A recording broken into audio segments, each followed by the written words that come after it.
Ok.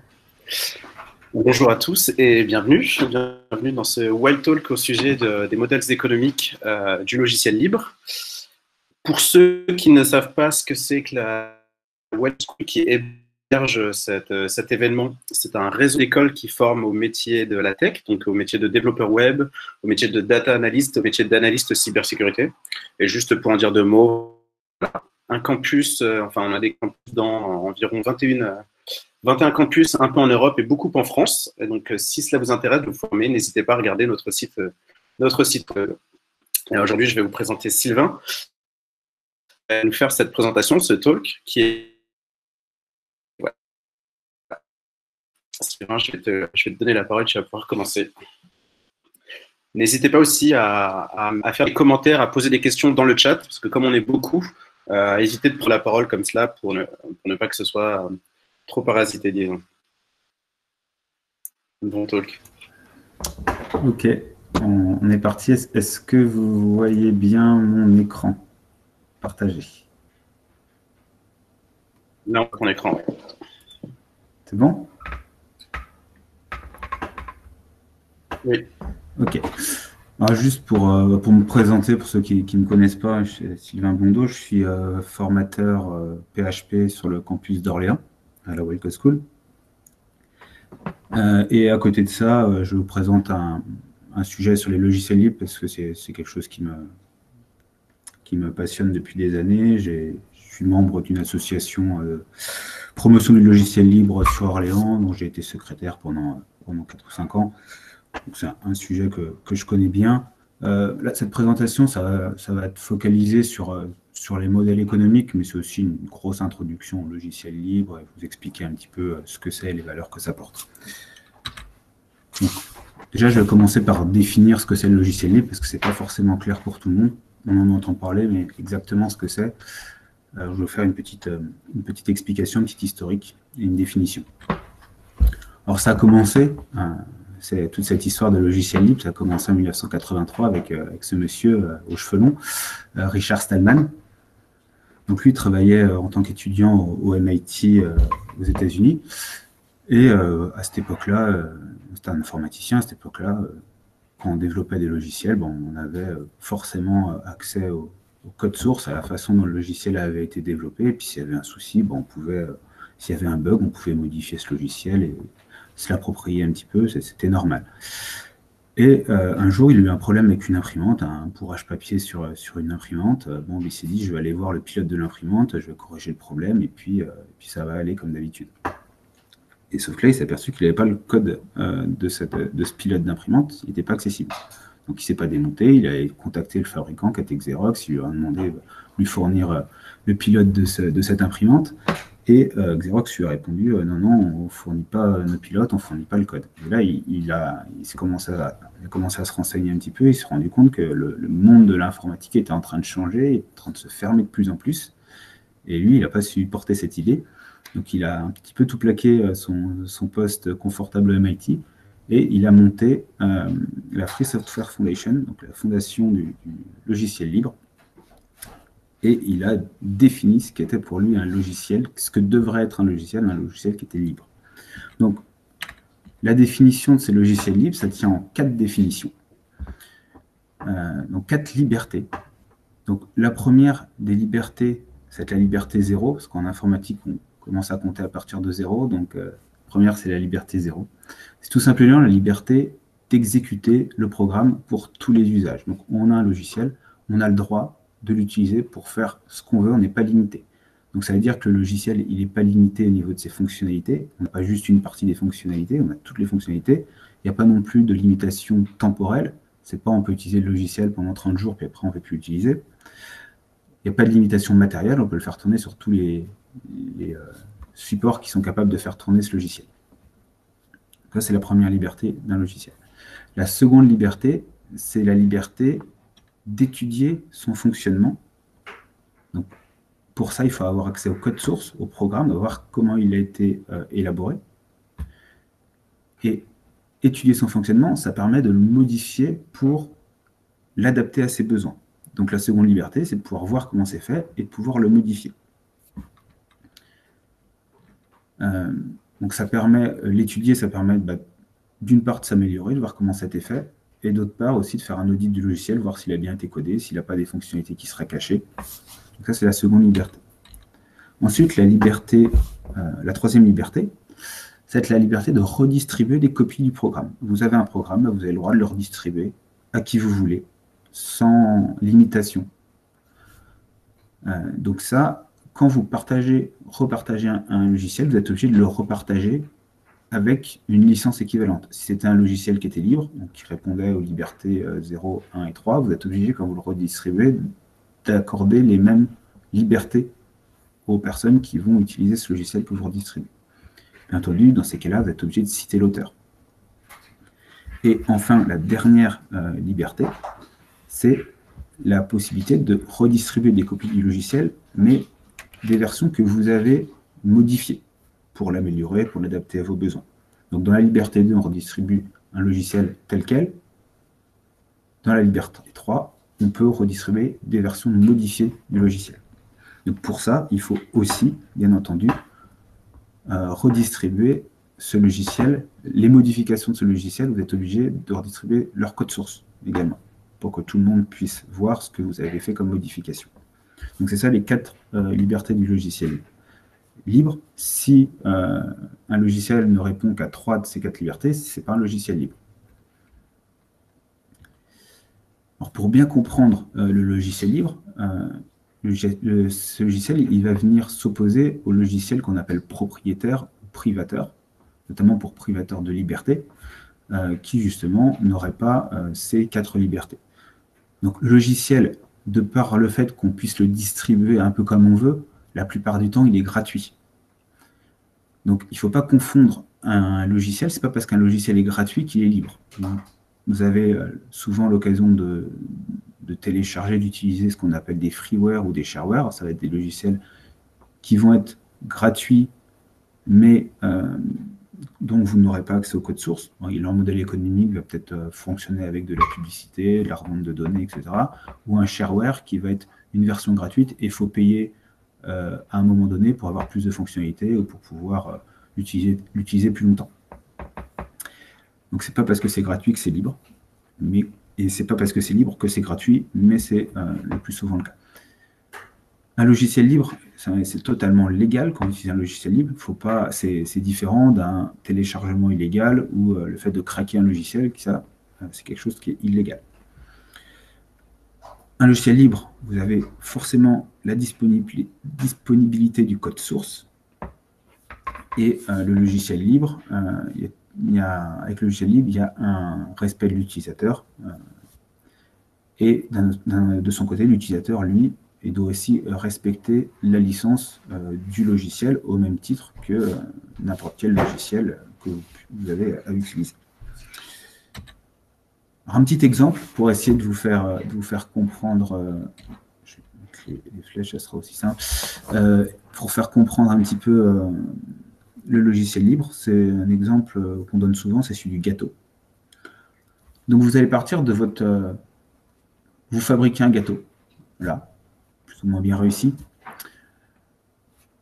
Les personnes à qui vous donnez accès à ce gâteau, ils vont avoir le droit de l'utiliser pour faire ce qu'ils veulent. Donc ils peuvent le couper en 2, le couper en 50, le manger, entarter quelqu'un avec s'ils veulent. Ils ont le droit de faire ce qu'ils veulent.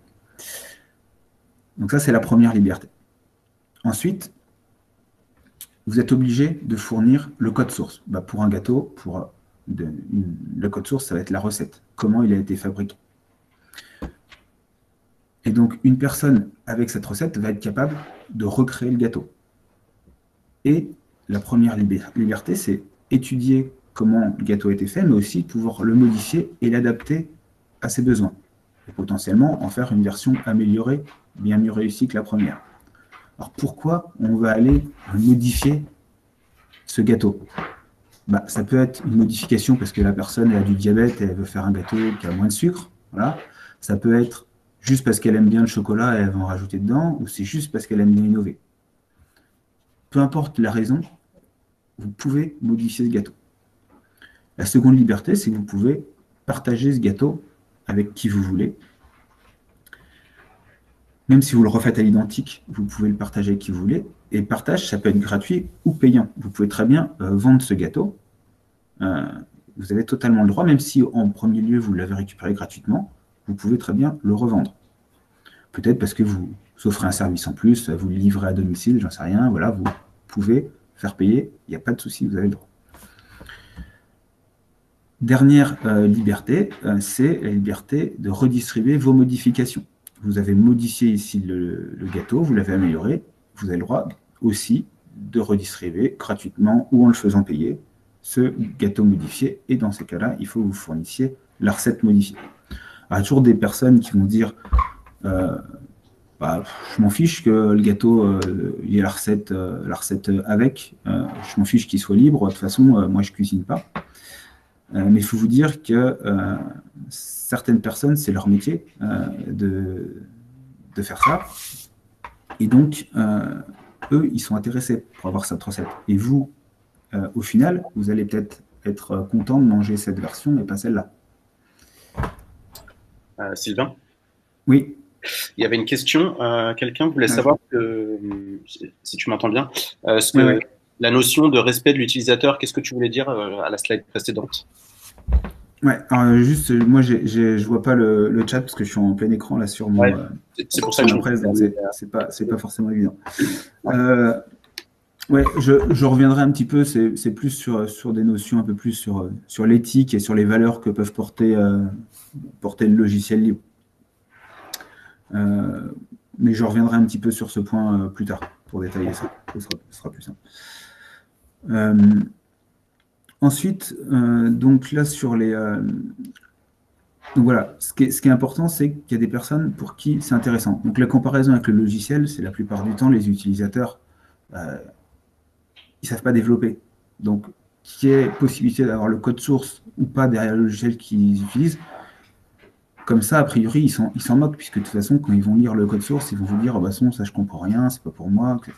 Eux, ils ont envie de l'utiliser. Mais si derrière, il y a des personnes qui peuvent utiliser ce code pour corriger les bugs, corriger les failles de sécurité, ajouter des nouvelles fonctionnalités, eux, derrière, ils vont l'utiliser, ça. Et sans s'en rendre compte, ils sont bien contents qu'il y ait des personnes qui puissent faire ces modifications. Donc, c'est pas parce que c'est pas utile directement pour l'utilisateur que c'est pas utile d'avoir cette recette qui est donnée.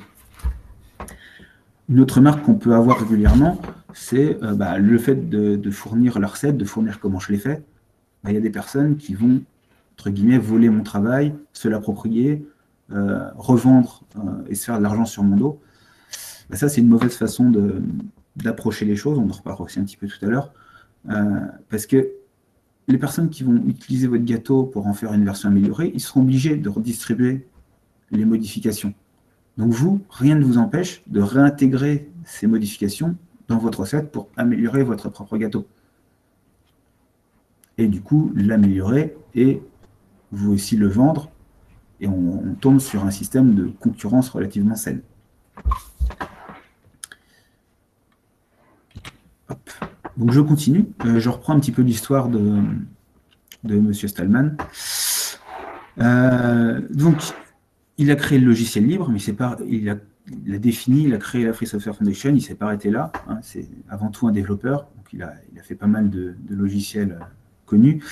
Et il a notamment eu l'idée de développer un système d'exploitation qui serait 100% libre. Et ça, c'était le système d'exploitation GNU.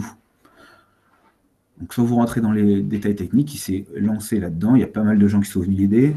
Il s'était créé en 1984, les premières briques. Et après, il a créé beaucoup de choses autour de ces briques pour faire tourner son système d'exploitation. Mais un système d'exploitation, ça a besoin d'un élément central qui est un noyau, qui est vraiment la partie qui va communiquer avec le matériel, avec votre écran, avec votre clavier, etc. Donc ça, il manquait encore cette partie un peu essentielle au système d'exploitation. Et en 91, il y a un étudiant finlandais du nom de Linus Torvald qui a, lui, de son côté, développé un noyau, juste un noyau, qu'il a appelé Linux, et qu'il a mis sous licence libre en 1992. Et du coup, ça s'est bien goupillé parce que ça correspondait à la partie manquante de GNU. Donc ça a été très vite adopté par GNU dès 1992.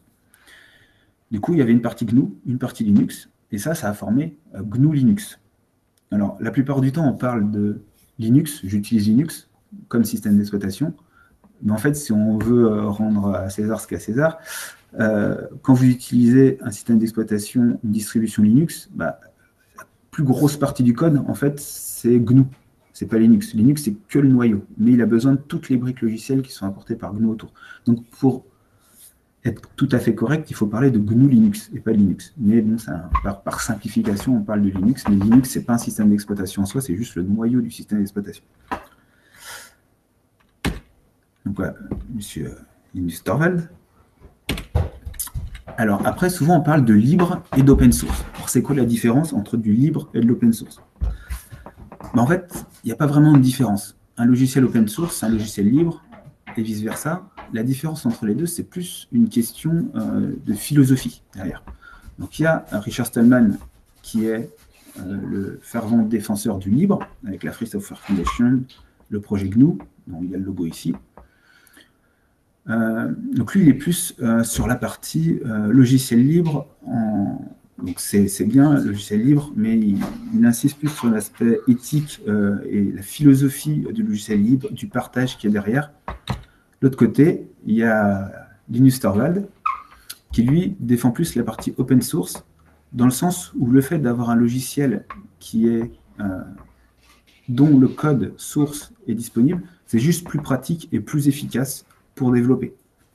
Parce que tout le monde pourra lire le code, tout le monde pourra y participer, et il a plus en tête l'aspect praticité, alors que Stallman va plus avoir en tête l'aspect philosophique de partage qu'il y a derrière, et de liberté. Vous voyez, c'est deux personnages qui sont assez excentriques l'un comme l'autre, et qui ne s'aiment pas du tout, pour la petite histoire. Donc Stallman, lui, il va plus défendre le fait de dire GNU Linux, puisqu'il a créé GNU, alors que Linus Torvald, il s'en fiche un peu qu'on parle de GNU Linux. Lui, Linux, ça lui va très bien. Voilà. Il y a un terme qui existe aussi, qui s'appelle FLOSS, qui est Free Libre Open Source Software, qui est là un petit peu pour concilier les deux aspects, mais c'est un terme qui est beaucoup moins utilisé. Sylvain, quelqu'un demandait si l'open source, en général, respecte les 4 degrés de liberté que tu énonçais plus tôt. Oui, tout à fait. Tout à fait. Généralement, il n'y a pas en soi, il n'y a pas de différence entre un logiciel libre et un logiciel open source. La plupart du temps, quand vous entendez le thème open source, c'est plus les entreprises qui vont parler d'open source. Parce qu'elles vont avoir l'idée qu'elles vont développer un logiciel, elles vont donner accès au code source, parce que ça va être efficace en termes de développement, elles vont avoir de l'aide de la communauté. Et pour elles, c'est vraiment l'aspect, je fais un logiciel open source, parce que finalement, c'est un bon système pour développer. Quand on parle de logiciel libre, on a une dimension un petit peu supplémentaire, un peu moins sur l'efficacité du logiciel, mais plus, cette fois, sur l'aspect liberté, sur l'aspect partage. C'est vraiment ça qui est important. Quand on utilise l'un ou l'autre, c'est pour mettre l'accent plus sur telle ou telle partie du logiciel. Mais en soi, c'est la même chose. Alors, GNU Linux, c'est quand même quelque chose d'extrêmement utilisé, mais on ne s'en rend pas toujours compte. C'est le système qui est un système extrêmement utilisé et, dans les grandes entreprises, dans les institutions, notamment pour tout ce qui est web. C'est ce qui est le plus utilisé. Pour les serveurs web dans le monde, c'est ce qui est largement le plus utilisé. Pour tous les supercalculateurs, vous prenez les 500 plus gros supercalculateurs dans le monde, ils tournent les 500 sous un système GNU Linux. Vos téléphones portables, quand vous êtes sur de l'Android, je ne parle pas de iOS, mais quand vous êtes sur Android, c'est un noyau Linux qui tourne dessus. La plupart des systèmes embarqués, quand vous avez de l'objet connecté, ça va être des systèmes de Linux aussi derrière. Il y a plus de 30 000 logiciels libres qui sont répertoriés. Quand vous utilisez une distribution de Linux, vous avez accès à plus de 30 000 logiciels. Donc sous GNU Linux, mais également quand vous utilisez d'autres systèmes d'exploitation, quand vous utilisez même du Windows, il y a beaucoup de logiciels qui sont libres. Alors vous les utilisez sur un système d'exploitation qui ne l'est pas, mais les logiciels que vous avez utilisés peuvent être libres. Et vous trouvez des logiciels libres dans tous les domaines, que ce soit dans les domaines perso, dans les domaines pro. Alors, j'ai mis les postes de travail point d'interrogation, parce qu'autant Linux va être numéro 1 sur beaucoup de domaines.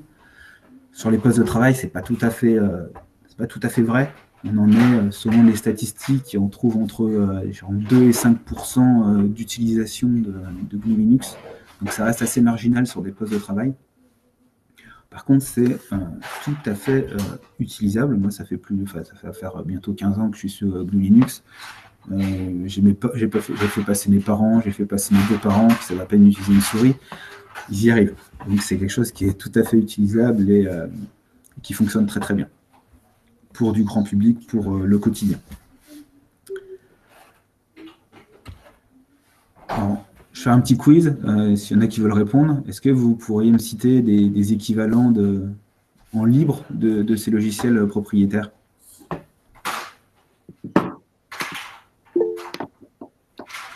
On parle de GIMP, on parle de Firefox, Thunderbird, ouais.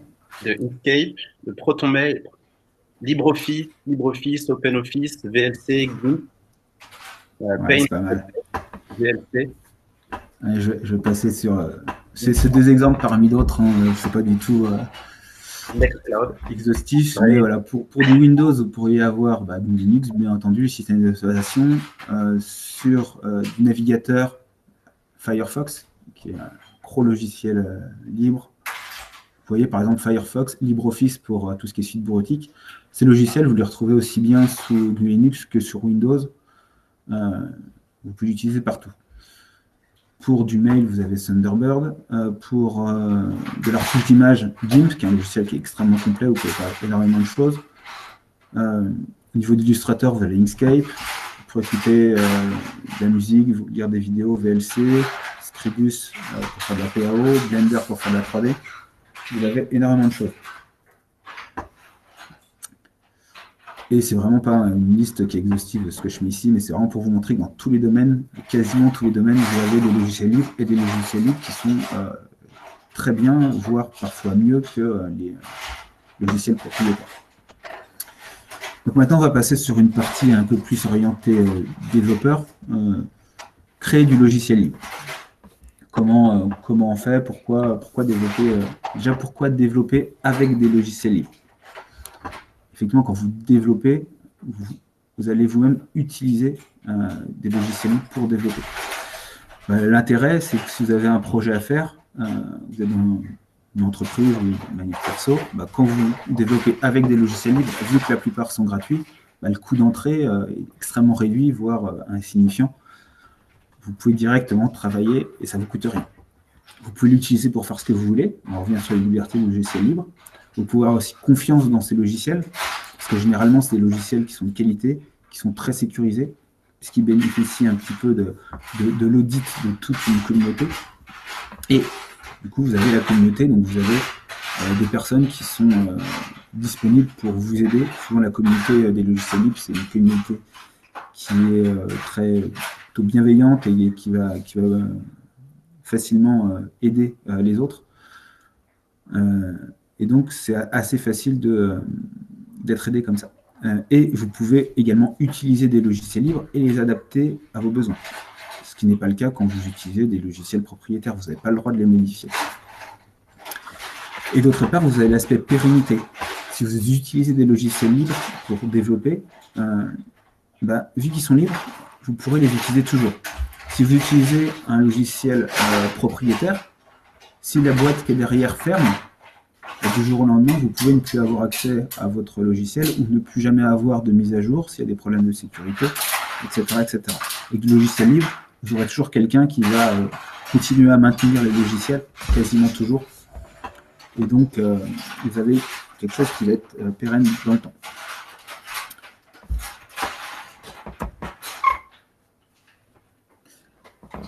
Du coup, ensuite, quelques exemples d'outils libres que vous pouvez utiliser. Déjà, la plupart des langages informatiques, on ne se rend pas forcément compte, mais la plupart des langages informatiques sont libres. Vous pouvez les utiliser, vous les installez, vous pouvez les utiliser. Il n'y a pas de limitation dans ce que vous pouvez en faire. Donc, la plupart des langages informatiques, dans les langages informatiques, je dirais que même c'est anecdotique des langages informatiques qui ne seraient pas libres. Ensuite, au niveau des serveurs HTTP, par exemple Apache, Au niveau des IDE, donc les environnements de développement, vous avez plein de logiciels qui sont libres également. Dans les frameworks, si vous voulez aller un petit peu plus loin dans les langages que vous utilisez, il y a plein de frameworks qui sont libres, dans un peu tous les langages. Au niveau des bases de données, c'est pareil, MariaDB, PostgreSQL, qui sont libres. Si vous voulez faire du CMS, WordPress, PrestaShop. Mais quand vous êtes développeur, des fois, ou dans l'informatique plus généralement, vous avez des fois besoin d'outils pour faire du design, pour faire de la retouche photo. Vous avez aussi des outils qui sont libres pour ça. Et c'est pas exhaustif, hein, vous en avez un peu dans tous les domaines.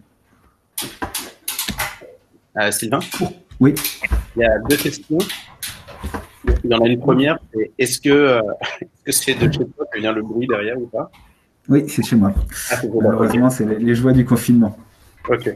Et la deuxième, c'était est-ce qu'il y a des langages comme Python qui sont plus orientés vers la communauté libre, du libre?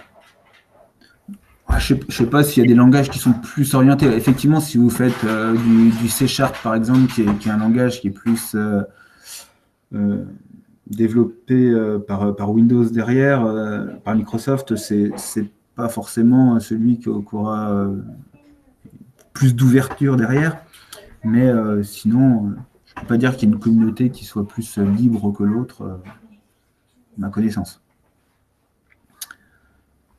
Pas plus le Python que le PHP ou le JavaScript. Pas spécialement, en tout cas. Donc, pourquoi développer avec des logiciels libres? Moi, je vois 3 points, c'est très personnel. L'aspect éthique, l'aspect économique et l'aspect de partage. Donc, je vais revenir sur ces 3 points. Et il y a aussi des contraintes. Si vous développez un logiciel libre, vous devez respecter ces 4 règles du libre qu'on a vu au départ. Après, c'est votre responsabilité aussi en tant que développeur. Et de fournir le code source. Donc, pourquoi c'est éthique de faire du logiciel libre? Parce que quand on fait du logiciel libre, alors là, je suis plus dans l'aspect philosophique du libre que vraiment dans l'aspect praticité. Mais l'idée du libre, c'est donner des libertés à son utilisateur plutôt que de le contraindre. On ne va pas essayer de le limiter dans son usage, mais vous lui fournissez, vous lui faites confiance, il en fait ce qu'il veut. C'est aussi respecter la vie privée plutôt qu'espionner. On reparlera un petit peu de ce point un peu plus loin. C'est privilégier la diffusion plutôt que d'être dans l'interdiction de copier. J'ai fait quelque chose, vous n'avez pas le droit de l'utiliser si vous n'avez pas payé. Là, on est plus dans privilégier une diffusion massive. Et encourager l'interopérabilité plutôt que des formats fermés. Donc l'interopérabilité, je ne sais pas si ça parle à tout le monde, c'est le fait d'avoir des formats qui sont utilisables d'un logiciel à l'autre. C'est pas je fais mon logiciel qui a son propre format et que vous pourrez utiliser qu'avec cette version de mon logiciel. Donc là, j'essaye de faire quelque chose qui est le plus ouvert possible et qui va pouvoir être utilisé, qui va suivre des standards, qui va pouvoir être utilisé par le plus d'outils possible. Si la personne, elle a créé un fichier avec mon logiciel et qu'un jour elle va passer sur un autre logiciel, je ne l'empêche pas d'utiliser un autre logiciel à un autre moment. Contrairement à des formats fermés, il y en a plein, qu'on utilise du point doc, du point PSD sous Photoshop ou autre. Ça, c'est des formats fermés qui vont fonctionner qu'avec ce logiciel-là, et du coup, ça vous enferme dans ce logiciel et dans cet écosystème. Donc ensuite, c'est économique, dans le sens où quand vous faites du logiciel libre, généralement, vous vous basez sur du logiciel libre aussi, vous ne réinventez pas la roue. Chaque logiciel, il se base sur des briques préexistantes d'autres logiciels. Donc, si vous utilisez des briques préexistantes de logiciels libres, vous n'avez pas besoin de les redévelopper vous-même, ça fait gagner du temps. Le gros avantage du logiciel libre, c'est, vu que c'est libre, la communauté va voir le code source et va pouvoir contribuer. Donc, c'est un gain sur de la main-d'œuvre. Effectivement, si vous avez un logiciel qui a du succès où il y a une centaine de personnes qui contribuent dessus régulièrement, c'est d'autant moins de main-d'œuvre à payer. Alors, le but, c'est pas forcément d'exploiter les gens, au contraire, mais ça fait un logiciel qui se développe finalement un petit peu tout seul. Vous avez des retours, du coup, utilisateurs sur votre code source également. et qui vont venir vous signaler, vous aider à corriger des bugs. Quand vous avez un logiciel qui est totalement fermé, les personnes peuvent éventuellement vous faire remonter des bugs en espérant que le bug qu'elles vous fassent remonter, elles ne savent pas trop pourquoi il y a le bug, parce qu'elles ne peuvent pas voir le code, donc vous essayez de vous signaler pourquoi il y a un bug, mais ce n'est pas forcément évident. Et puis elles peuvent vous signaler le bug, mais qu'il ne soit jamais corrigé.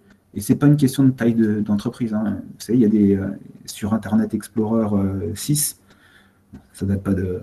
Ça commence à dater un petit peu, mais il y a des bugs de failles de sécurité qui ont été signalés et 10-15 ans plus tard, c'était toujours pas corrigé. Donc c'est pas parce que derrière il y a Microsoft qui a des milliards de dollars de chiffre d'affaires que ils vont corriger les choses. Alors qu'une faille de sécurité sur un logiciel libre qui a un code ouvert, généralement quand elle est détectée, il faut quelques jours au maximum pour que la faille soit corrigée. Parce qu'il y a toujours quelqu'un qui va venir contribuer pour au plus vite corriger cette faille. Ça ne veut pas dire qu'il n'y a pas de faille dans un logiciel libre, mais justement, il y a un audit un peu constant et général des utilisateurs qui vont faire en sorte que ça va être corrigé généralement beaucoup plus vite. Et on est sûr que c'est corrigé. Il y a aussi un certain gain marketing du fait que ça soit libre de diffusion. Chacun peut partager des copies. Donc, il y a peut-être, dans un sens, moins besoin de faire de publicité sur le logiciel pour le distribuer. Et il y a une simplicité juridique, alors ça peut paraître tout bête, mais ça peut être assez lourd pour une entreprise de rédiger sa propre licence fermée, non libre d'un logiciel. Alors, il faut faire appel à un avocat, faire des choses assez complexes pour fermer correctement son logiciel, et les restrictions d'utilisation, etc., etc. Vous avez, au niveau des logiciels libres, vous avez des licences libres. Alors, la plus connue, c'est la GNU Public License, qui a été créée par Richard Stallman en même temps que la définition du logiciel libre, quasiment. Mais il y a plein d'autres licences qui sont compatibles avec la définition du logiciel libre. Elles ont des petites variations les unes les autres, mais il y a plein de licences qui existent. Et en gros, vous créez un logiciel, vous dites mon logiciel il est sous licence GPL, et hop, vous n'avez rien d'autre à faire. La licence, elle est déjà rédigée, il y a déjà eu beaucoup de travail de fait dessus, et ça vous protège très bien. Et dernier point qui est important du fait de développer du logiciel libre, c'est l'aspect partage. Vous avez accès à une communauté quand vous faites du libre. Donc vous avez accès à une communauté d'utilisateurs, comme pour tout logiciel. Là, il n'y a pas de. Chaque logiciel a ses utilisateurs, mais vous avez aussi accès à une communauté de contributeurs. Et donc, quand vous faites du logiciel libre, une des clés du succès, quand vous développez du logiciel libre, c'est de bien gérer cette communauté. C'est-à-dire qu'il y a des gens qui vont venir proposer des modifications, des idées d'amélioration, des corrections de bugs sur votre logiciel. Il y a des entreprises qui font du logiciel libre et qui refusent toute contribution externe. C'est un choix, elles veulent garder 100% la main là-dessus, mais ça peut être un petit peu frustrant pour la communauté de voir le code, mais pas avoir l'autorisation, entre guillemets, de le modifier. Alors, il faut toujours quelqu'un, quand il y a comme ça du code source ouvert, il faut toujours quelqu'un pour valider telle ou telle contribution externe, bien entendu, pour être sûr qu'elle est de qualité, pour être sûr que la fonctionnalité qui est proposée est pertinente pour être réintégrée dans le logiciel de base. Mais si ce n'est pas le cas, la personne qui a proposé cette fonctionnalité, elle peut très bien créer sa propre version de son côté. Ça, il n'y a pas de souci. Donc, pour bien gérer cette communauté, il y a plusieurs façons. Ça va être faire des forums, des listes de diffusion, avoir des outils de gestion de bugs pour être efficace. Et généralement, c'est utiliser des outils comme GitHub ou une alternative libre comme GitLab, qui sont des hébergeurs de code avec tous les outils autour pour bien gérer cette communauté. GitHub, c'est assez rigolo, entre guillemets. C'est là-dessus que vous allez certainement trouver le plus gros nombre de logiciels, de librairies qui sont libres, mais le code source de GitHub, lui, sauf si ça a changé entre-temps, n'est pas libre. mais il héberge du logiciel libre.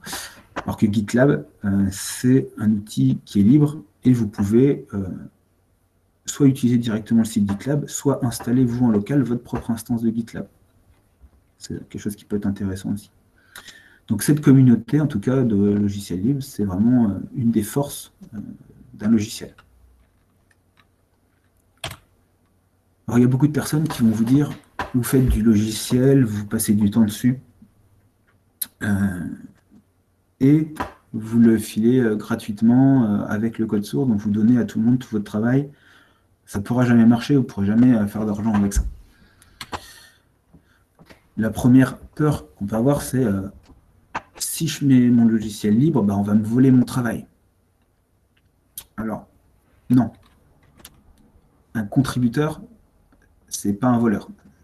C'est différent d'un voleur. Une personne, imaginez-vous, vous avez accès au code source d'un logiciel.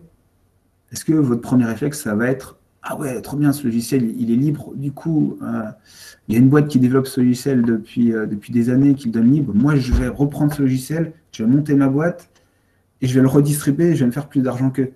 Bah non, ça ne marche pas finalement. Si la personne, c'est elle qui développe le logiciel, c'est elle qui a l'expertise dessus. Généralement, la personne qui va trop venir vous le voler.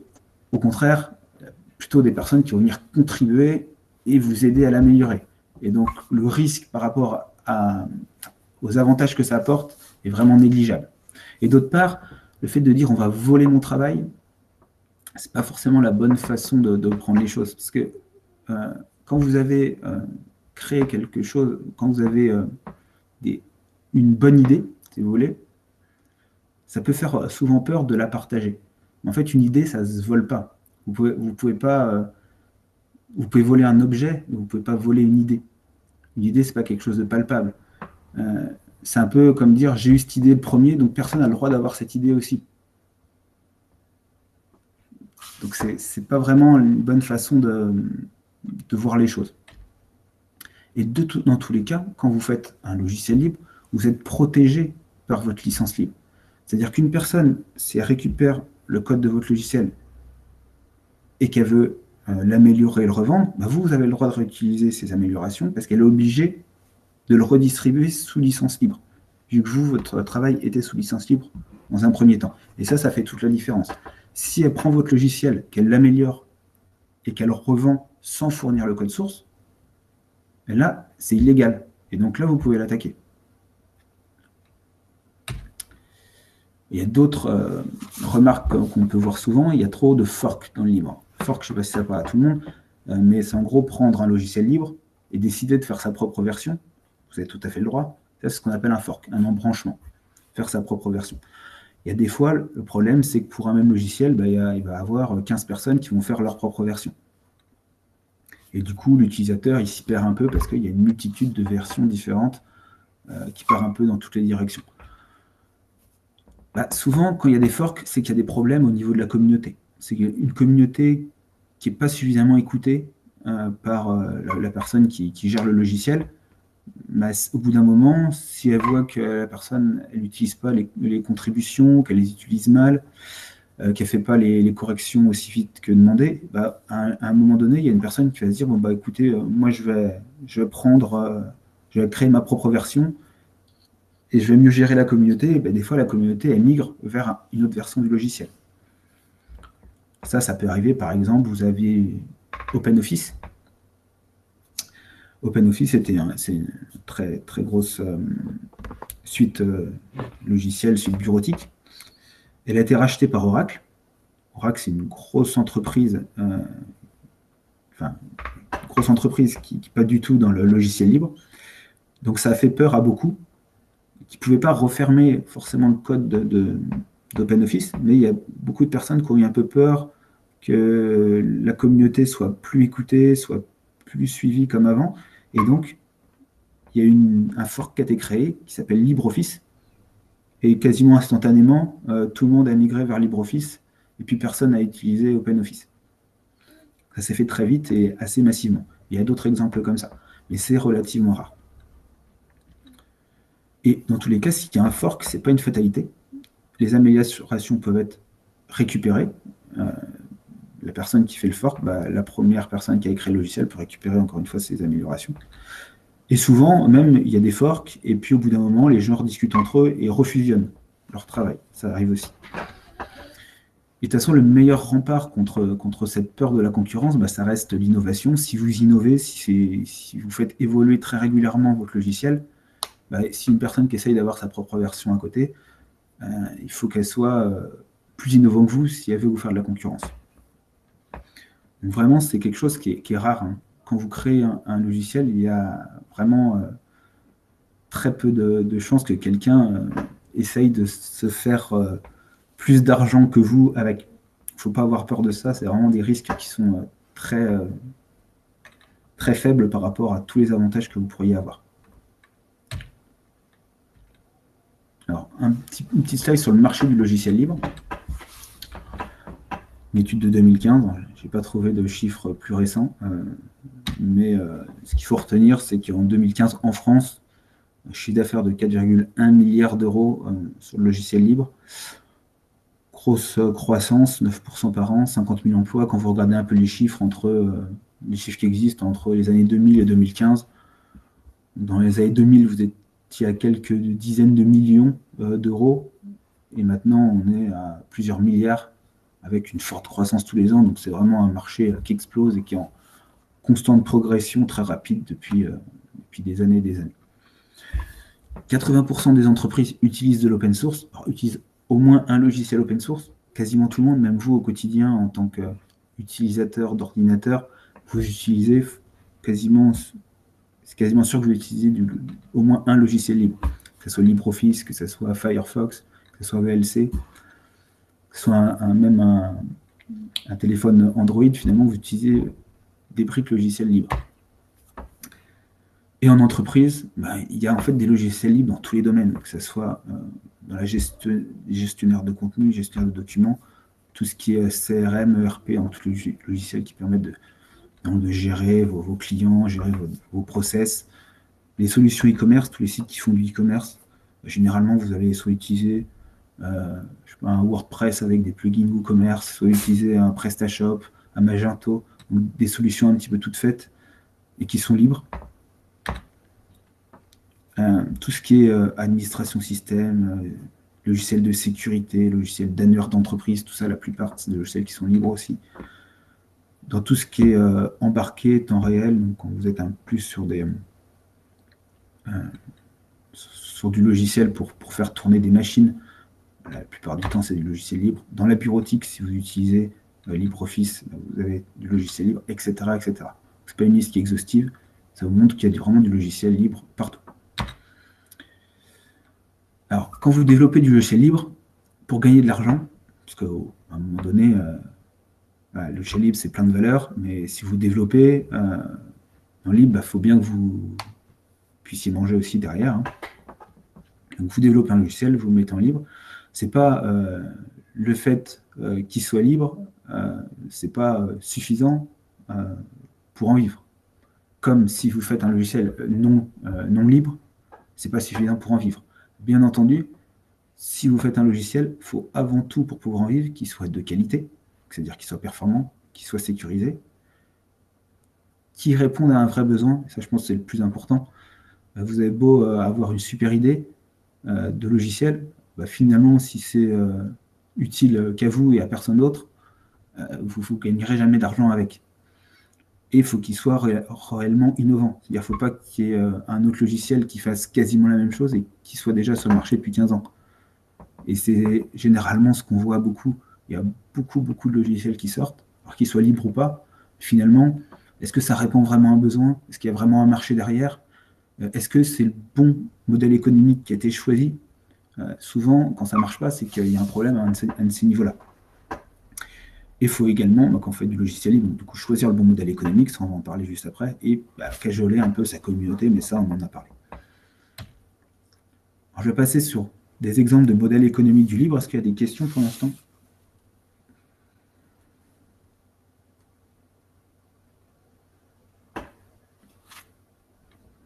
Non? Ok.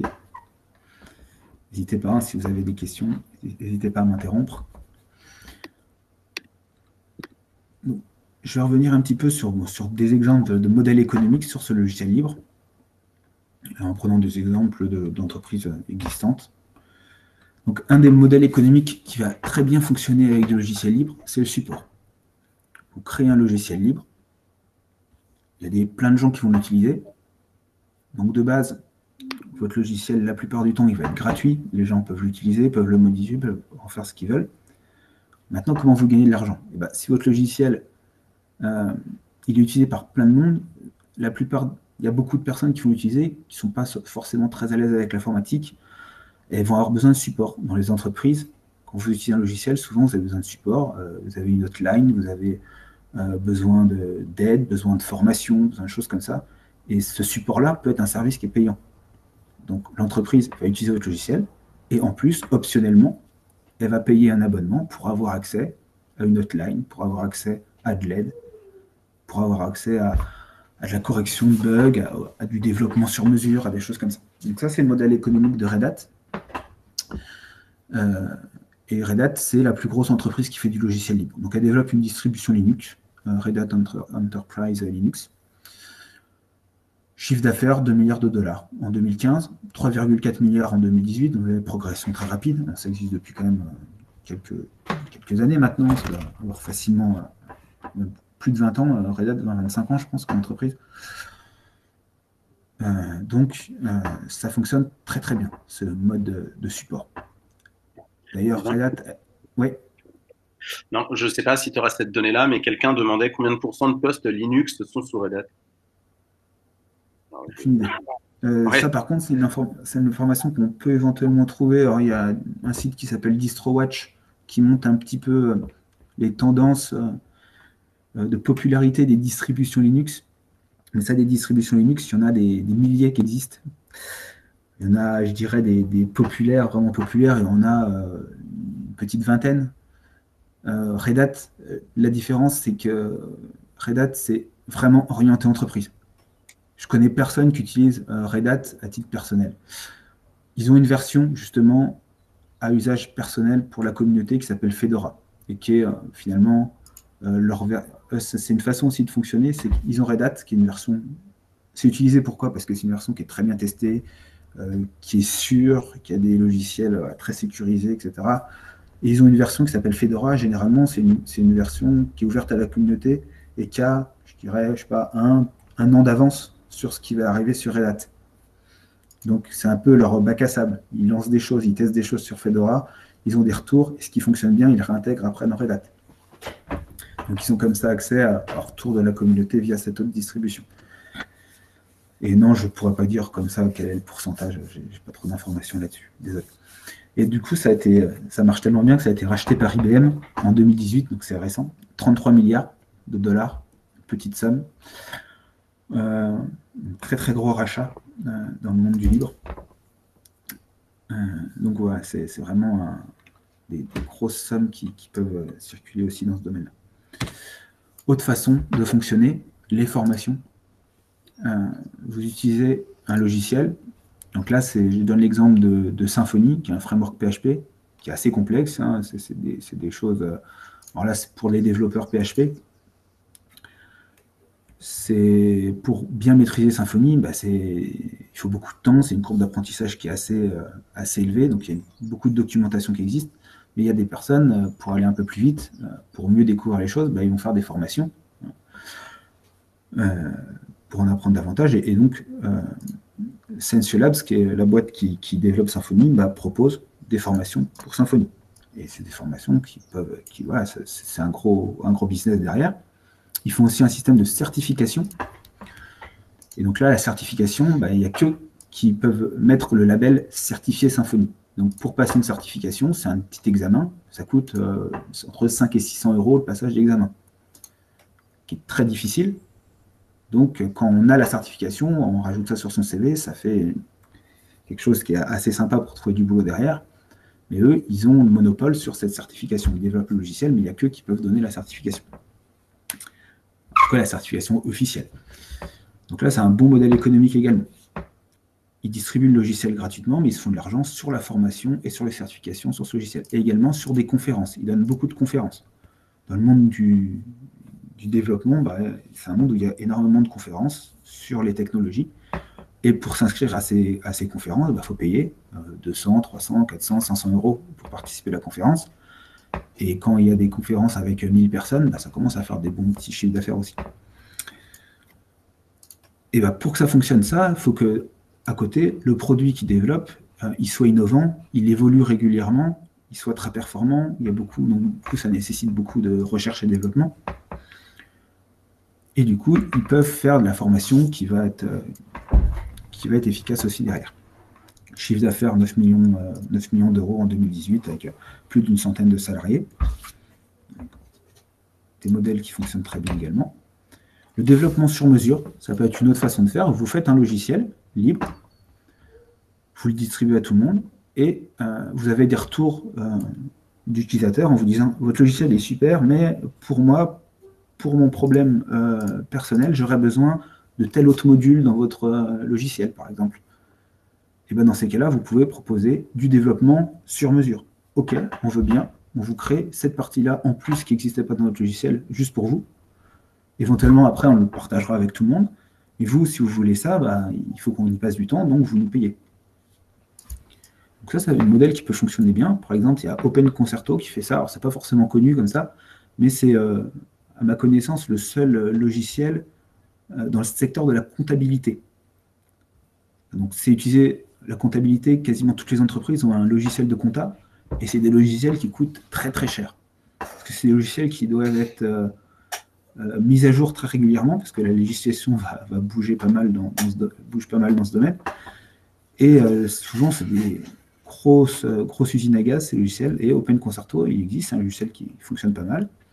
Et eux, leur système économique, c'est développer des modules en fonction des besoins de leurs utilisateurs. Une autre façon de gagner de l'argent, c'est le don ou le mécénat. Alors, il y a plusieurs exemples. Wikipédia, la fondation Wikipédia, elle, pour gagner de l'argent, parce qu'il faut quand même qu'elle ait de l'argent elle a des salariés, hein, c'est une fondation. C'est pas forcément un but lucratif, mais il a quand même besoin d'argent. C'est par une demande de dons. Firefox, il va fonctionner aussi comme ça régulièrement. Blender, qui est une autre fondation qui crée le logiciel de 3D Blender, qui est un logiciel de qualité professionnelle. Elle a eu, alors je ne sais pas si elle fonctionne encore comme ça, mais je pense, de temps en temps, il y a une partie de la communauté qui va travailler sur un projet. Donc c'est un logiciel de développement 3D, donc on peut faire des petits films d'animation en 3D. Il y a des groupes qui vont se regrouper pour créer un petit court-métrage. Et ce court-métrage, il est vendu en DVD, et ça leur fait une source de revenus non négligeable. Ubuntu, alors là c'est la distribution GNU Linux la plus répandue, c'est chapeauté par une fondation Ubuntu. Pour se lancer, la fondation, le créateur d'Ubuntu, a versé 10 millions de dollars à la fondation pour lui assurer une pérennité. Même si derrière, elle exploitait, j'ai un petit souci c'est exploité commercialement par la société Canonical. Il y a aussi le crowdfunding qui est très utilisé. Alors, ce n'est pas vraiment de l'argent directement, puisque derrière, ça vous permet plus d'avoir de l'argent pour vous lancer. Mais pour financer du logiciel libre, ça peut être des bonnes stratégies. Un autre modèle économique qui existe, c'est la double licence. Vous voyez, il y a quand même pas mal de modèles qui existent. La double licence, vous partez sur 2 produits identiques. Donc là, on est dans la limite du logiciel libre quand même, mais vous avez une version libre et gratuite de votre logiciel qui est ouverte à tous, qui a toutes les garanties du logiciel libre. Et à côté, vous avez une version payante dans le cas où votre logiciel va être réutilisé pour créer un autre logiciel qui, lui, ne va pas être libre. C'est souvent des logiciels que vous créez, ça peut être juste une brique logicielle que vous créez, qui va être utilisée dans plein d'autres logiciels. Donc cette brique logicielle, vous pouvez la donner de manière libre si elle est utilisée pour un autre logiciel libre, mais faire payer si elle est utilisée pour créer un logiciel non libre. Par exemple, vous avez l'exemple de MySQL, qui a été racheté par Oracle il y a quelques années. MySQL, qui est très utilisé. Vous avez le droit de l'utiliser dans votre logiciel si c'est un logiciel libre, mais pour l'intégrer dans un logiciel qui n'est non libre, sans avoir besoin de refournir le code source de cette partie-là, vous pouvez payer une licence. Il y a aussi le modèle économique d'OpenCore. Donc là, vous avez une version de votre logiciel qui est libre, mais une version assez basique. Et si l'utilisateur veut davantage de fonctionnalités, il y a une version payante avec des fonctionnalités en plus, et ces fonctionnalités en plus sont propriétaires. Ça, c'est un modèle qui est pas mal utilisé aussi. Souvent, ce qui se passe, c'est que ça évite un petit peu, ça prend un peu de l'avance sur de la concurrence éventuelle. Vous avez les parties les plus innovantes de votre produit, vous les mettez en non libre, donc les gens vont payer pour les avoir rapidement. Et souvent, ce qui se passe, c'est qu'au bout de quelques temps, vous allez développer des nouvelles choses qui vont devenir propriétaires, et les plus vieilles fonctionnalités propriétaires vont rebasculer dans le modèle libre. Comme ça, vous gardez toujours les parties les plus innovantes dans la version payante, et ceux qui veulent tout de suite cette partie innovante vont payer un petit peu pour l'avoir. Par exemple, Sugar CRM, qui est un CRM assez utilisé dans le monde professionnel, utilise ce modèle. Hop. Ensuite, il y a d'autres modèles pour trouver de l'argent. Là, c'est plus pour un but non lucratif. Quand on a le logiciel Firefox, c'est un des logiciels les plus utilisés dans le monde, mais ils ont beaucoup de mal pour avoir de l'argent, parce que de base, un navigateur web, vous ne payez pas pour l'utiliser. C'est typiquement un logiciel qui est extrêmement utilisé, mais qui n'a pas vraiment de modèle économique évident pour le financer. Eux, leur façon de se financer, c'est quand vous faites une recherche dans la barre de recherche de Firefox, de base, vous tombez sur Google. Ça se configure dans Firefox si vous voulez utiliser un autre moteur de recherche, mais de base, vous tombez sur Google. Et le fait que Google soit numéro 1, c'est pas parce que c'est le plus utilisé, c'est parce qu'ils payent tous les ans plusieurs millions ou centaines de millions, je ne sais pas combien de dollars, juste pour être numéro 1. Puisqu'ils savent qu'il y a des centaines de millions d'utilisateurs qui vont utiliser Firefox, ils s'assurent d'avoir beaucoup de fréquentation directement via ce système.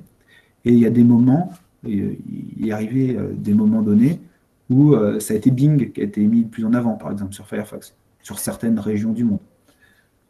Donc ça, c'est leur modèle économique principal à Firefox, avec le don aussi, et c'est surtout ça, ce qui pose un gros problème d'indépendance aujourd'hui, parce que c'est aussi Google, leur concurrent numéro 1, qui développe Chrome. Donc si du jour au lendemain, Google décide d'arrêter de financer Firefox de cette manière-là, il risque d'avoir des problèmes. Mais je pense que ça arrange bien aussi Google, toutes les lois antitrust aux États-Unis, ce genre de choses. Alors, une autre façon de gagner de l'argent, c'est la publicité. Et ça va être le modèle économique des moteurs de recherche. Il y a des moteurs de recherche libres qui existent, comme Quant, DuckDuckGo, qui sont des concurrents à Google. Ils vont avoir le même système économique que Google, c'est-à-dire des annonces publicitaires. Vous faites des recherches, vous avez une petite publicité qui apparaît. Donc là, c'est aussi une façon de gagner de l'argent. On pourrait très bien imaginer un logiciel libre qui a une zone où ils font apparaître des publicités, pourquoi pas. Après, éthiquement parlant, au niveau du respect de l'utilisateur, ce n'est pas forcément la meilleure stratégie, mais pour un moteur de recherche, par exemple, c'est quelque chose qui fonctionne plutôt bien.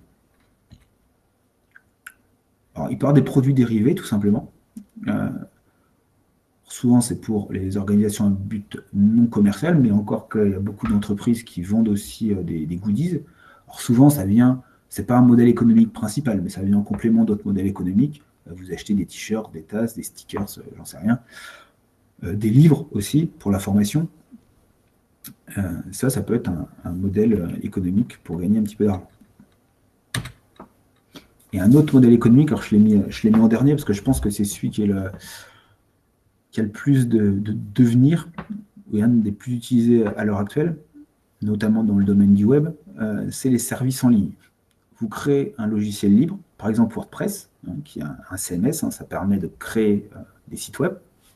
Vous pouvez télécharger WordPress sur votre machine gratuitement, créer votre site, et puis vous payez un hébergeur X ou Y pour héberger votre site que vous avez créé. Le système économique, comment fait WordPress du coup pour gagner de l'argent? Son modèle économique, c'est plutôt que de dire aux gens vous allez télécharger WordPress, vous allez l'installer sur votre machine, il faut un peu de connaissances en PHP, un peu de connaissances en développement, et vous allez ensuite faire votre développement local pour gérer vous-même le déploiement en production de votre site. Eux, leur modèle économique, c'est vous payez tous les mois un abonnement, et puis du coup, vous avez directement accès à WordPress dans votre navigateur. Parce que WordPress, une fois que vous l'avez installé, tout se passe dans le navigateur. Eux, ils vous donnent accès à une instance de WordPress directement en ligne et ils hébergent directement votre site créé. Vous pouvez soit avoir un nom de domaine en wordpress.com, soit payer pour avoir votre propre nom de domaine. Et il fait comme ça le service d'hébergement. Nextcloud, c'est pareil. Nextcloud, c'est un système de cloud, de drive en ligne, enfin, c'est un équivalent un peu de toute la suite Google Drive, de toute la suite Google en ligne. Donc, il y a un agenda, il y a un drive, il y a un système de visio, il y a tout ce qu'il peut y avoir dans une suite Google, plus ou moins. Donc ça, c'est pareil, vous pouvez le télécharger, l'installer, avoir votre propre instance à vous, ce qui est très bien, vous pouvez sécuriser vos données, gérer tout. Mais si vous n'avez pas les connaissances pour faire ça, toute cette partie vous-même, eux, ils peuvent vous déployer une instance sur leur serveur, de manière sécurisée, et vous payer pour ce service, bien entendu, tous les mois. Ça peut être assez pratique pour des entreprises, par exemple. Ils n'ont pas à gérer la maintenance, eux, derrière, ils payent pour avoir ce service. Ce qui est bien aussi pour les entreprises qui ont ce type de système, c'est que c'est des abonnements. Donc, c'est des revenus réguliers. Même si on peut arrêter l'abonnement quand on veut, généralement, on a un peu plus de visibilité sur ces revenus. Il y a aussi de l'hébergement de services. Là, je parlais sur WordPress ou Nextcloud, vous avez l'intégralité du service du coup qui est hébergé. Il y a aussi des logiciels comme GitLab. Vous pouvez l'utiliser gratuitement, mais si vous voulez avoir certains services en plus qui vont être hébergés sur les serveurs de GitLab, par exemple toute la suite pour le déploiement continu, pour les DevOps Tools, comme ils appellent, ça vous pouvez payer des versions il y a plusieurs abonnements qui existent, qui vous donnent plus ou moins d'options en ligne.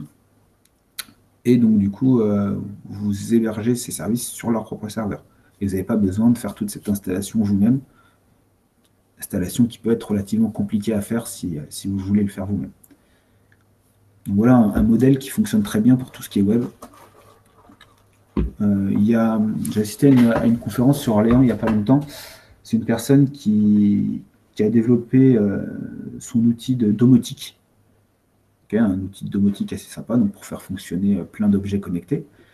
Donc il a commencé ça par un petit projet perso, puis il a vu qu'il y a en logiciel libre, plus en plus de personnes qui sont intéressées par ça, une grosse communauté qui grossit. Il faisait ça sur son temps perso, puis à un moment donné, il s'est dit ça me prend beaucoup de temps, mais j'aimerais bien essayer de me mettre à mon compte sur ce projet. Donc, il a essayé plusieurs modèles économiques. Il a fait des tutoriels en ligne, des vidéos, plein de vidéos pour expliquer comment configurer son outil, comment l'utiliser, et des vidéos qu'il a vendues, du coup. Donc un modèle économique plutôt sur le mode de la formation. Ça a bien fonctionné. Mais du coup, c'est un petit peu... Dans le temps, c'était plutôt du one-shot, hein, c'était un peu limité dans le temps. Donc là, il a sorti une nouvelle version. Et plutôt que les personnes aient besoin de télécharger l'outil et de l'installer eux-mêmes et de tout configurer eux-mêmes, et il propose un peu ce système-là avec toute une architecture qui est sécurisée, où les personnes payent un abonnement et c'est lui qui héberge du coup le service. Et il se connecte à cet hébergement de manière sécurisée, mais en ligne. Donc là, c'est vraiment quelque chose qui est un bon modèle économique également. Est-ce qu'il y a des questions sur tout ça pour le moment? Il y a eu quelques discussions dans le chat, en effet. Quelqu'un demandait si en ce moment il fallait faire des formations sur le télétravail avec des logiciels libres. Et on peut. On peut faire du télétravail à 100% avec du logiciel libre, hein. Nextcloud, par exemple, c'est un très bon outil euh, pour faire ça. Quasiment tous les logiciels qu'on utilise pour faire du télétravail, alors on n'utilise pas forcément du logiciel libre, euh, dans le monde de l'entreprise en général, mais on peut tout à fait. Après, c'est un choix. Il y avait quelqu'un demandait aussi si, en tant que développeur freelance, il était possible de contribuer sur des projets libres et gagner de l'argent comme cela aussi, ou est-ce qu'il fallait accepter d'avoir un autre job à côté rémunérateur pour s'investir par ailleurs? Alors, quand tu contribues, généralement, c'est pour la gloire, hein. Si c'est pas ton logiciel, tu contribues à un logiciel, c'est par plaisir, c'est aussi par passion, ça peut être par plaisir d'apprendre à mieux se servir de ce logiciel, ou parce que c'est un logiciel que tu utilises toi pour ton quotidien dans ton métier, donc tu as envie que ce logiciel s'améliore, donc tu contribues. Mais à côté de ça, je peux peut-être un petit peu rebondir pour un freelance, par exemple, c'est qu'autour du logiciel libre, il y a toute une économie parallèle. C'est-à-dire qu'il y a des personnes qui, là j'ai parlé des développeurs de logiciels libres, mais il y a aussi les utilisateurs de logiciels libres, ok, mais entre les deux, il y a toute une économie qui existe. Il y a des personnes qui vont créer des formations ou des supports, ou vont proposer du support pour tel ou tel logiciel, sans que ça soit forcément eux les développeurs de ce logiciel. Donc c'est un peu un intermédiaire entre le développeur et l'utilisateur. Vous pouvez, vous, demain, créer une formation sur LibreOffice et vendre un service là-dessus. Vous en avez totalement le droit. Si vous trouvez le bon logiciel qui a derrière suffisamment d'utilisateurs et qui a une demande, vous pouvez totalement gagner de l'argent grâce à ça. Il y a des boîtes qui gagnent de l'argent uniquement en faisant de la formation ou du support sur des logiciels existants. Vous pouvez être aussi intégrateur de logiciels. Il y a des gros logiciels libres qui sont compliqués à installer, compliqués à configurer et qu'il faut souvent personnaliser pour la demande de l'entreprise. Notamment tout ce qui est CRM, tout ce qui est logiciel de gestion de clientèle, de gestion de facturation, des GED, donc des logiciels de gestion de documents. Quasiment toutes les grosses entreprises, elles ont ça.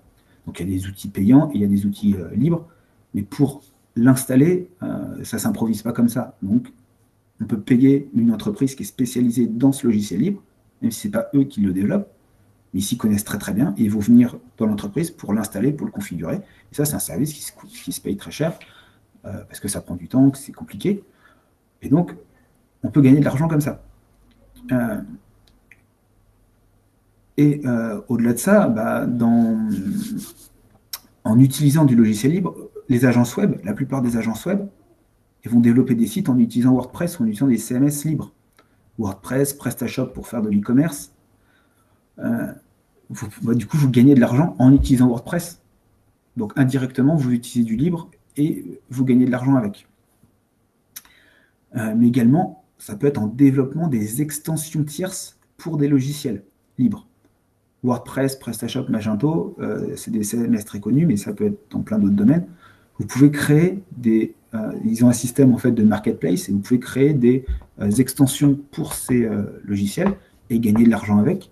Et ça, c'est des bons exemples. Pour WordPress, il y a des milliers d'extensions et il y a beaucoup de gens qui en vivent. À côté, ils vont faire aussi du développement, ils vont faire certainement une partie agence web à côté, mais vous pouvez créer votre module, le vendre et gagner de l'argent parce que des personnes vont acheter ce module. Donc, en tant que freelance, on peut se retrouver dans une de ces catégories-là également. Voilà un peu pour tout ce qui était partie économique. J'ai bientôt fini, je vous rassure.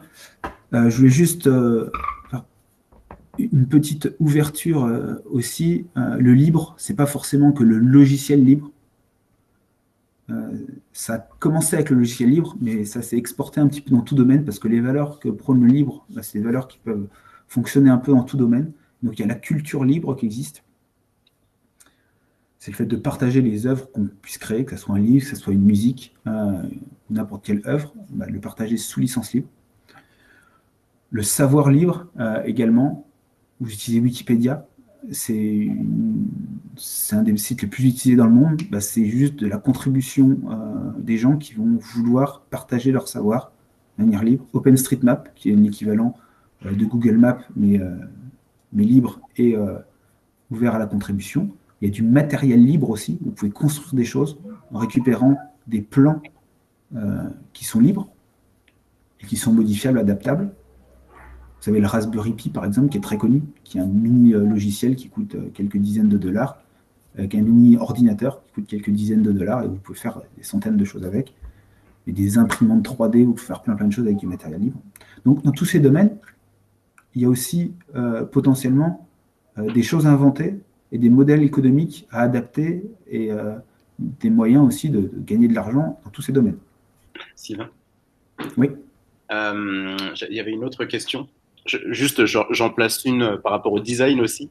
Je vous invite à regarder le mobilier d'Enzo Mari, qui est un open source aussi, et sur lequel on a pu travailler à la White Coat School d'Orléans. Et il y avait une question aussi concernant, pour revenir au logiciel, sur le niveau d'utilisation de logiciels libres par l'administration publique. Est-ce que tu sais si ça va leur porter ou pas? Ça pourrait être une conférence de 2 heures là-dessus, mais ça dépend beaucoup des ministères, je pense, ou des organisations. Je sais que la gendarmerie, par exemple, ça fait plus de 10 ans qu'ils sont passés totalement sur le libre et ils sont très en avance là-dessus. Et il y a des administrations où je pense qu'ils ne savent même pas ce que ça veut dire, logiciel libre. C'est très, très variable. Après, il y a eu des circulaires qui sont passées pour favoriser le logiciel libre dans les administrations. Normalement, en théorie, ils sont censés privilégier du logiciel libre. Mais après, dans les faits, c'est vraiment une question de volonté et des personnes qui dirigent ces administrations, des personnes qui dirigent les services informatiques de ces administrations. Et c'est aussi de la pédagogie à faire auprès des utilisateurs dans l'administration. Si du jour au lendemain, une personne utilise Windows et du jour au lendemain, vous dites vous allez passer sur Linux, comme ça, s'il n'y a pas de pédagogie derrière, s'il n'y a pas de formation, c'est quelque chose qui ne se fait pas non plus du jour au lendemain et qui n'est pas forcément évident à comprendre pour les utilisateurs. Ouais, on a tous été habitués dès l'enfance dans les écoles à utiliser des environnements Windows, donc c'est compliqué, quoi. Et ça, c'est un autre souci. Par exemple, Windows qui offre gratuitement ces logiciels, Windows ou autres, qui offrent gratuitement ces logiciels à l'éducation nationale. Ouais. Pourquoi? Pour habituer les enfants à utiliser ça. Et c'est problématique parce que ça nous enferme dès notre plus jeune âge dans du logiciel propriétaire. Mais ça revient, moi je donne souvent cet exemple, ça revient un peu au même. Ça choque pas grand monde en fait quand on entend ça, mais c'est un peu comme si Coca-Cola, ils offraient le Coca gratos dans les cantines scolaires pour habituer les enfants à boire du Coca et pour qu'ils en boivent toute leur vie. Et là, ça choquerait un peu tout le monde. C'est exactement pareil en fait sur Windows ou sur du logiciel propriétaire. Ça vous enferme dans quelque chose parce que vous connaissez que ça et du coup vous continuez à utiliser ça toute votre vie. Donc c'est pas bien, mais voilà. C'est un autre débat. Donc en retravaillant, c'est une présentation que j'avais déjà fait il y a quelques temps, mais j'ai rajouté juste 2-3 slides sur les données, parce que dans ces dernières années, c'est des choses qui ont pas mal évolué sur ce domaine-là. Donc aujourd'hui, dans de nombreux secteurs, et notamment sur le web, on peut dire que le logiciel libre a gagné. Sur le web, la plupart des grandes entreprises du web font tourner leur site avec du logiciel libre. Elles vont contribuer à du logiciel libre. C'est vraiment quelque chose qui est... regardez GitHub, un développeur, il poste sur GitHub, il veut mettre ça sous licence libre, c'est quelque chose qui est un peu naturel. C'est pas le cas dans tous les secteurs, mais vraiment dans le web, c'est notamment assez marquant. Et donc, la façon pour les entreprises de gagner de l'argent, ça va être de moins en moins via le logiciel, mais de plus en plus sur l'exploitation des données. Quand vous avez une application web, il y a des utilisateurs, il y a des données, et c'est ces données-là qui vont être vendues et qui vont faire gagner de l'argent aux entreprises. Donc, avoir un code libre derrière, ça peut être bien. Ça rassure sur certaines bonnes pratiques. On voit comment le code a été développé. On voit si le code il a tendance à être là pour s'assurer que les données ne vont pas trop être exploitées, par exemple en chiffrant les données, des choses comme ça. Donc ça peut être bien, mais ce n'est pas forcément suffisant. Encore, vous pouvez très bien utiliser un logiciel libre, l'installer, avoir des utilisateurs, vous utilisez du libre, vous proposez du libre, mais les données que vous récupérez, rien ne vous empêche éventuellement de les exploiter pour les revendre, même de manière légale, si vous avez l'accord de vos utilisateurs, mais ce n'est pas forcément très éthique tout ça. Il y a des problèmes de centralisation, c'est-à-dire qu'il va y avoir des grosses entreprises qui vont centraliser énormément de choses, qui vont exploiter, qui vont revendre ces données. Donc il y a un peu une prise de confiance du grand public, d'une part avec tout ce qui est affaire Snowden, qui a révélé l'utilisation massive des données. Il y a aussi la montée en puissance des GAFAM, Google, Amazon, Facebook, Apple, Microsoft, tous ces gros groupes qui vont avoir un peu une hégémonie sur les données et qui vont les exploiter et les revendre.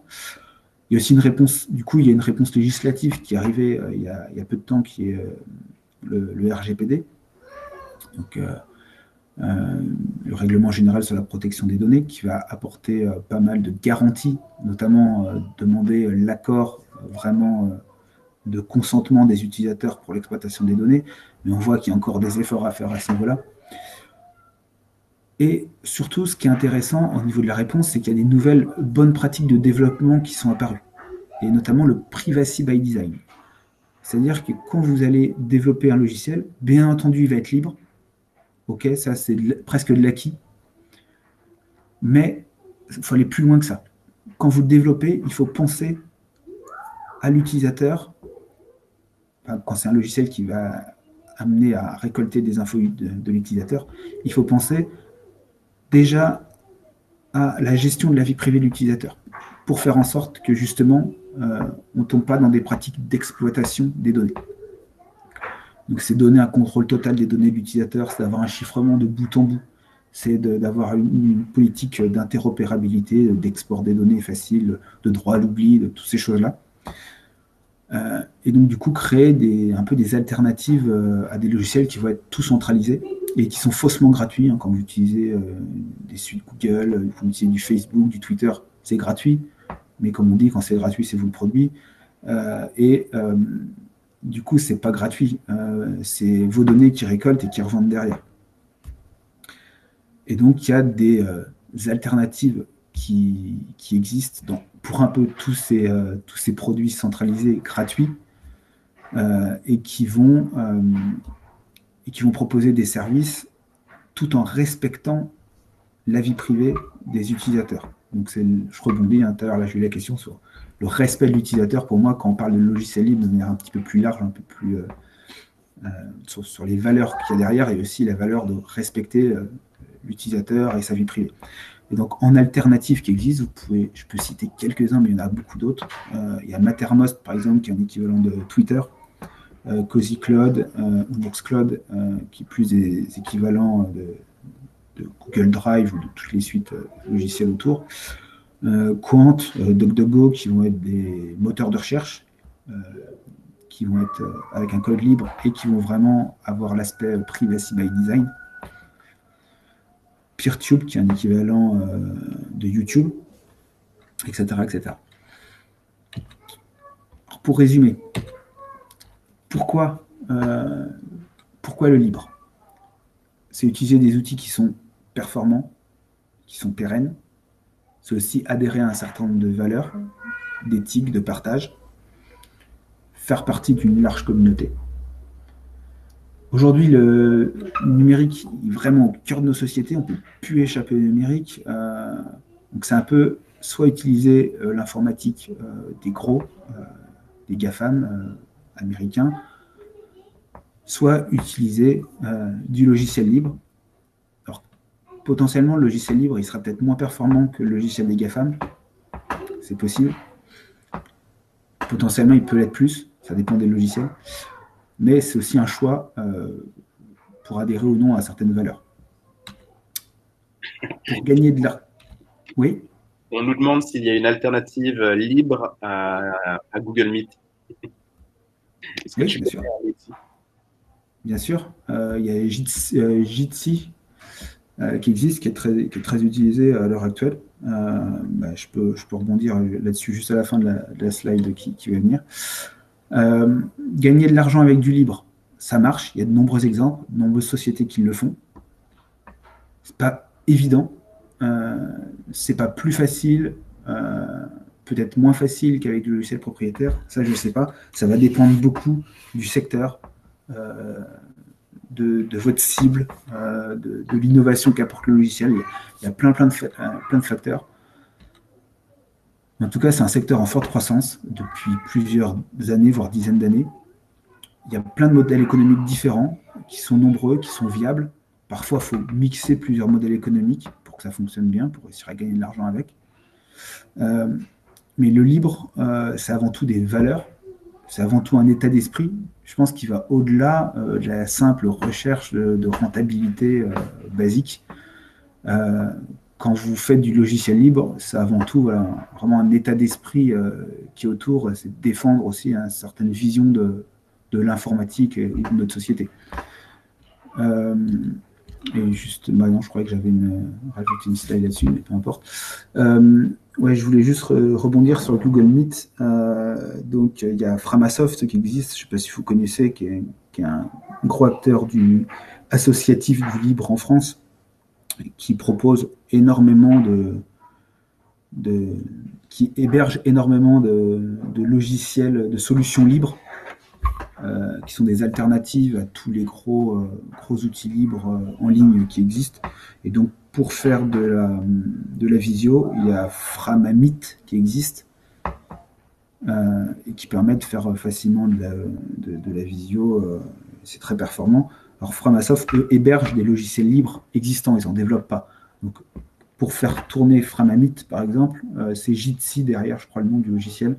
Donc, vous pouvez vous-même télécharger et installer Jitsi sur votre machine, sur votre serveur, et faire de la visio voilà, sans problème, avec du partage d'écran, avec tout ce qui va bien derrière.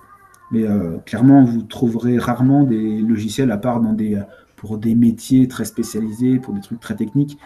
Il y a rarement de logiciels propriétaires qui n'ont pas un équivalent libre.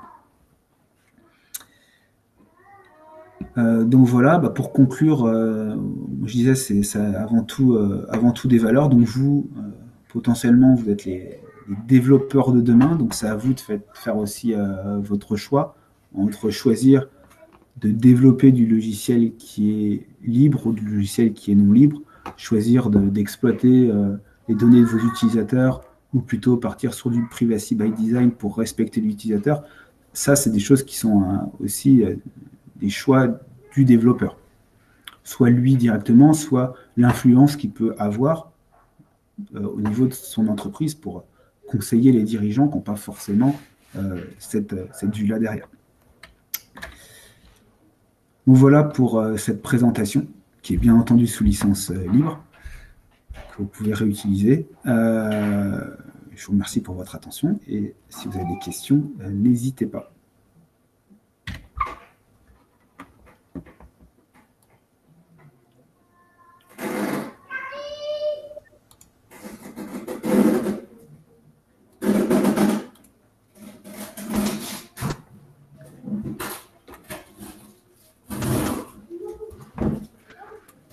Je n'ai pas de questions, seulement des remerciements, donc je vais faire pareil moi aussi. Merci beaucoup Sylvain, c'était très cool. De rien, n'hésitez pas si vous avez des questions.